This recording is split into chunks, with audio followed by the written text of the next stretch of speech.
a grande notícia do dia é essa reunião do Jorge Messi, o pai do Messi, com o Joan Laporta, presidente do Barcelona.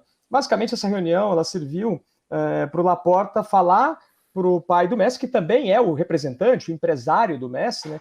Serviu para ele falar que o Barcelona terá condições de tentar contratar o Messi. Né? São muitas etapas que tem que ser passadas ainda, que tem que ser superadas ainda. Não é uma reunião para fazer proposta definitiva, não é uma reunião para fechar contrato, é uma reunião para ele falar: olha, existe uma chance da gente fazer uma engenharia financeira aqui no clube para liberar a folha salarial e poder contratar o Messi. A partir disso, e a partir da resposta, né, do Messi, do pai dele, o Laporta e a direção do Barcelona vão começar a se mexer para tentar liberar essa folha salarial para poder inscrever o Messi, para poder recontratar o Messi, né? Mas assim, a questão é bem complicada. Até anotei vários, tem um monte de papel aqui com números, porque são muitos números, é muita informação, né, que a gente tem a respeito desse caso. O Barcelona ele precisa liberar hoje 250 milhões de euros de gastos do clube para poder ter a condição de oferecer um contrato para o Messi. Por que ele precisa liberar tudo isso? Porque a quantidade que você libera não é a quantidade que você pode gastar diretamente no ano seguinte. Você pode gastar, se você libera 250 milhões, você pode gastar 40% disso para o ano seguinte. Então, o Barcelona liberando esses 250, poderia gastar 100 milhões a mais em salários e, dentro disso, conseguiria acomodar aí um salário do Messi, que o que se comenta é que seria entre 25 milhões e 30 milhões. Tem muita gente que fala, por que o Messi não joga de graça no Barcelona? Por que ele não joga por um salário simbólico? Porque não pode. A Liga Espanhola ela tem algumas diretrizes salariais para proteger os jogadores, para proteger o salário dos jogadores, que não deixam um jogador do tamanho do Messi, com a experiência do Messi, com os títulos do Messi, ganhar um salário inferior a um número determinado que eles têm lá, e esse número não é público. O que se comenta é que esse número seria ali 20, 25 milhões de euros, então o Messi jogaria no Barcelona por uma espécie de salário mínimo. Agora, para o Barcelona liberar tudo isso, ele precisa vender jogadores, precisa começar a se desfazer de vários jogadores. O Kessié, por exemplo, já tem uma proposta do Liverpool, o Rafinha seria um jogador que também poderia entrar nessas vendas, o Koundé, enfim, são vários jogadores que o Barcelona teria que se desfazer. O Ansu Fati também é outro jogador que está aí na vitrine que o Barcelona quer vender. Então teria que realmente fazer várias vendas para poder ter essa chance de recolocar o Messi, mesmo com esse salário muito menor do que ele ganha no PSG e muito menor do que a oferta na Arábia Saudita. A notícia de hoje é a reunião, que realmente aconteceu, e o pai do Messi, na saída da reunião, falando ali com alguns repórteres que tentaram arrancar algumas declarações dele, ele falou muito pouco, mas ele disse que o Messi gostaria de voltar e que por ele tudo bem, que ele também gostaria que o Messi voltasse. Agora, daí a gente ter o Messi recontratado pelo Barcelona, tem muita coisa que ser feita ainda, e tem que ser liberado muito dinheiro dessa folha salarial do Barcelona. Isso para se adequar a uma questão de fair play financeiro, é isso, Thiago Arantes? Exatamente, é isso. A Liga ela tem algumas regras que o clube não pode gastar mais do que ele arrecada. O Barcelona, durante a pandemia, uma das maiores fontes de renda do Barcelona é o estádio, né? É a renda dos jogos, é tudo que o Camp Nou gera para o Barcelona. Durante a pandemia, o Barcelona teve o campo fechado durante muito tempo e caiu muito essa receita. Ao mesmo tempo, nos anos anteriores à pandemia, pelas renovações de contrato frequentes do Messi, que o Messi a cada 1 ano e meio, 2 anos, ele renovava o contrato, aumentando o salário, para manter o time do Barcelona, o José Maria Bartomeu, então presidente, ele aumentou o salário de todo mundo de forma exorbitante. Assim. A gente não tem números, porque esses números nunca são públicos, mas um jogador como o Jordi Alba, por exemplo, teve épocas que ele ganhava mais do que o Benzema ganhava no Real Madrid, por exemplo. Um jogador como o Sérgio Busquets, que é um jogador importante, mas não era a estrela do time, ele ganhava mais do que 99% dos jogadores da Premier League.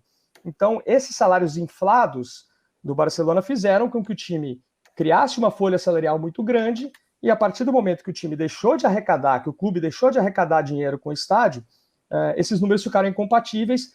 Foi por isso que o Messi saiu, né, há 2 anos, e por isso que o Barcelona teve de vender vários partes patrimoniais, vários direitos de televisão, no que a gente chamou de alavancas, né, no começo da temporada 22-23. O Barcelona teve que liberar, se não me engano, foram 200 milhões na época de euros, fazendo essas alavancas financeiras, que nada mais é do que vender, de alguma forma, patrimônio ou ativos futuros do clube.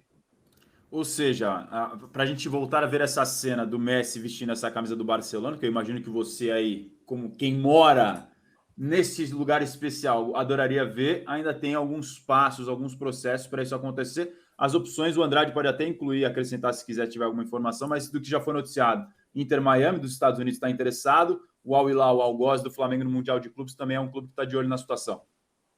É isso, são os dois principais, né? O Bruno depois até pode acrescentar mais, mas o Inter Miami ele tem, inclusive, não sei se são 2 ou 3 funcionários do Inter Miami que são ex-funcionários do Barcelona e que estão em contato com o staff do Messi já há pelo menos 2 anos para pensar no futuro do Messi do Inter Miami. Não precisa ser agora, mas o que eles esperam, né, e a tendência, o que eles gostariam que acontecesse, fosse que o Messi jogasse no Inter Miami pelo menos os 6 meses ali, ou 1 ano, antes da Copa do Mundo de 2026, que vai ser nos Estados Unidos. Ele seria ali uma espécie de embaixador, né? Seria alguém para atrair a atenção do futebol mundial para os Estados Unidos às vésperas da Copa. E a proposta da Arábia Saudita é aquela proposta de 400 milhões de euros, né? Uma coisa que não tem nenhuma comparação com a proposta do Barcelona. São 375 milhões de euros a mais. Eu até brinquei outro dia que se o Messi escolher o Barcelona, em vez dele escolher a Arábia Saudita, a gente já sabe qual é o valor do... Quer dizer, se ele escolher a Arábia Saudita em vez do Barcelona,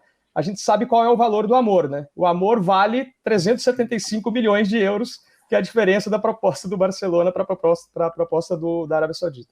Pequena diferença, Bruno Andrade. Também é uma proposta de Copa do Mundo, né? Porque eles estão tentando fazer um Al Hilal versus Al Ahly, Barça versus Real Madrid, Messi versus Cristiano Ronaldo na Arábia Saudita como propaganda para uma futura Copa do Mundo.